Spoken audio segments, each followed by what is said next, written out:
ആദർശ പ്രചരണ രംഗത്ത് നൂറ്റാണ്ട് പിന്നിടുന്ന സമസ്ത കേരള ജമിയത്തുൽ ഉലമയുടെ അഭിമാനകരമായ മുന്നേറ്റത്തെ തടയിടാനും ആശയത്തിൽ മായം ചേർക്കാനും പ്രസ്ഥാനത്തെ അസ്ഥിരപ്പെടുത്താനും ആരെയും അനുവദിക്കില്ലെന്ന് SYS സംസ്ഥാന വർക്കിംഗ് സെക്രട്ടറി അബ്ദുൽ ഹമീദ് ഫൈസി അമ്പലക്കടവ് പറഞ്ഞു. നിലമ്പൂർ മേഖല SMF സമ്മേളനത്തിൽ മുഖ്യപ്രഭാഷണം നടത്തുകയായിരുന്നു അദ്ദേഹം. നവീനവാദികളായ മുജാഹിദ്, ജമാഅത്ത് ഇസ്ലാമി, തബ്ലീഗ് ജമാഅത്ത് തുടങ്ങിയവർ ആശയപാപ്രത്തം കാരണം സംസ്ഥയെ അതിജയിക്കാനാകാതെ വന്നപ്പോൾ പുതിയ മാർഗവും കൌശലവും സ്വീകരിക്കുകയാണ്. ഇടത് വലത് ചാടിയുള്ള ജമാഅത്ത് ഇസ്ലാമിയുടെ രാഷ്ട്രീയ പരീക്ഷണങ്ങൾ വളരെ കരുതലോടെ നിരീക്ഷിക്കേണ്ടതുണ്ട്. രാഷ്ട്രീയ പ്രവർത്തനത്തിന് മറവിലൂടെ മൗദൂദി ആശയപ്രചരണമാണ് ഇവർ ലക്ഷ്യം വെക്കുന്നത്. സമസ്തയെ ആശയപരമായി എതിർക്കുന്ന പുത്തൻവാദികൾ പുതിയ മുഖംമൂടി അണിഞ്ഞുവരുന്ന സാഹചര്യത്തിലാണ് സമസ്തയുടെ നാളിതുവരെയുള്ള ചട്ടങ്ങൾക്കും രീതികൾക്കും നിരക്കാത്ത വിധം സമസ്തയ്ക്കുള്ളിൽ ചിലർ പ്രവർത്തിക്കുന്നത്.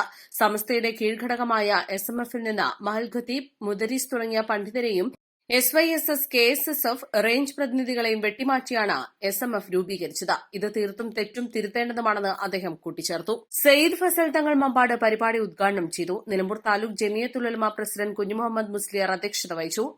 AM Fareed Haji Ernakulam, MP Muhammad Musliyar Kadungallur, Sathar Panthallur, Salahuddin Faizy Vallappuzha, doctor Salim Faizy Kolathur, Hamza Musliyar Vallappuzha, KK Amanulla Darimi, Jaseel Kamali Arakkuparamba, Salman Azhari Karulai, TS Mammi Thrissur, C Abdulla Moulavi Wandoor, Kunhu Muhammad Musliyar Akampadam, Bapu Haji Mundakkulam, ചെമല Nani Haji, Anwar Sadath Chanthakunnu, Pathar Muhammad Faizy, Sayyid മുതലിബ് തങ്ങൾ, ഫൈസൽ തങ്ങൾ, അക്ബർ മമ്പാട്, സ്വാലിഹ് ചന്തകുന്ന് എന്നിവർ സംസാരിച്ചു. East live, Nilambur.